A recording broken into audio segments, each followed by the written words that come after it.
ইসলামের চোখে দিন ও দুনিয়া বিচ্ছিন্ন নয় পর্ব ২ দুনিয়াবি লেনদেন ও ইবাদতের মূলনীতি। ইসলামে মূলনীতি হল দুনিয়াবি লেনদেন, মুয়ামালাত, মূলত বৈধ, যতক্ষণ না আল্লাহ ও তাঁর রাসূল তা হারাম ঘোষণা করেন। ইবাদত সম্পূর্ণরূপে শরীয়ত নির্ভর, শরীয়তের অনুমতি ছাড়া নতুন কোনো ইবাদত প্রবর্তন করা বৈধ নয়। রাসূলুল্লাহ সাল্লাল্লাহু আলাইহি ওয়াসাল্লাম বলেছেন, যে ব্যক্তি আমাদের এই দিনের মধ্যে এমন কিছু নতুন সৃষ্টি করবে যা এর অন্তর্ভুক্ত নয়, তা প্রত্যাখ্যাত হবে। সহিহ বুখারী ও মুসলিম। এখানে আমাদের এই বিষয়ে বলতে দিন বোঝানো হয়েছে, দুনিয়ার উপকারী বিষয় নয়। সুতরাং দুনিয়াবি এমন সব কাজ যা শরীয়তের নীতিবিরোধী নয়, সেগুলো গ্রহণে কোনো বাধা নেই। কিন্তু যে ব্যক্তি দুনিয়ার নামে শরীয়তের বিরোধিতা বৈধ মনে করে, সে আল্লাহ ও তাঁর রাসূলের অবাধ্যতা করে।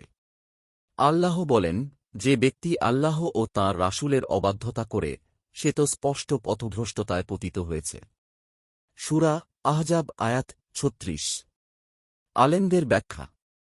সৌদি আরবের স্থায়ী ফোয়া বোর্ড আল্লাজনাহ আদ-দাইমাহ বলেছে, তোমরাই তোমাদের দুনিয়ার বিষয়ে বেশি জানো। হাদিসটি সহিহ। এর অর্থ হল কৃষি, শিল্প, সেলাই, ব্যবসা-বাণিজ্য এবং এ ধরনের দুনিয়াবি বিষয়ে মানুষ অভিজ্ঞ। তবে প্রত্যেক ক্ষেত্রে শরীয়তের বিধান মেনে চলতে হবে। ফাতাওয়া আল্লাজনাহ আদ-দাইমাহ ১-১৮ ডিভিশন ২৭।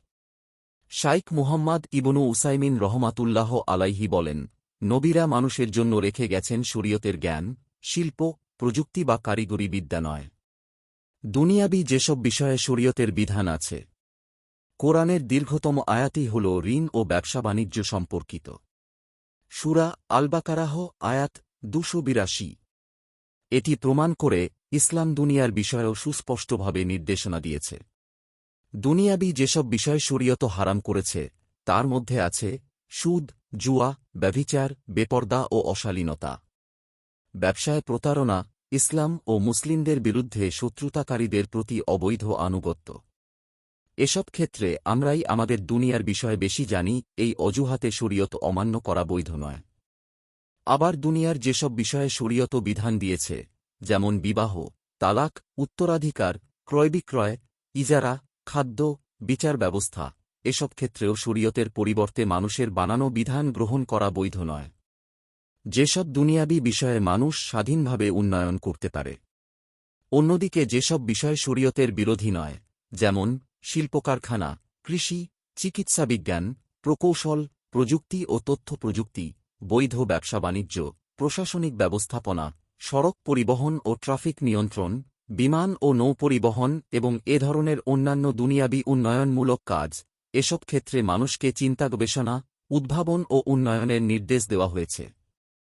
আল্লাহ বলেন, তোমরা নেক কাজ ও তাকওয়ার ক্ষেত্রে পরস্পর সহযোগিতা করো, পাপ ও সীমা লঙ্ঘনের কাজে সহযোগিতা করো না। সূরা মাইদা আয়াত ২। পরিশেষে ইসলাম কখনো দিন ও দুনিয়াকে পরস্পর বিচ্ছিন্ন করে না, বরং ইসলাম মানুষের আধ্যাত্মিক, নৈতিক, সামাজিক, পারিবারিক, অর্থনৈতিক ও রাষ্ট্রীয় জীবনের প্রতিটি ক্ষেত্রে আল্লাহর বিধানকে অনুসরণ করার শিক্ষা দেয়। একই সঙ্গে শরীয়তের সীমার মধ্যে থেকে বিজ্ঞান, প্রযুক্তি, চিকিৎসা, কৃষি, শিল্প ও মানব কল্যাণমূলক সব দুনিয়াবি বিষয়ে গবেষণা, উদ্ভাবন ও উন্নয়নকে উৎসাহিত করে। আপনার একটি শেয়ার হয়তো কারও জীবন বদলে দিতে পারে। সাদকায়ে জারিয়া সওয়াব পেতে ভিডিওটি শেয়ার করুন। সোর্স: ইসলামী জীবন, কালের কণ্ঠ।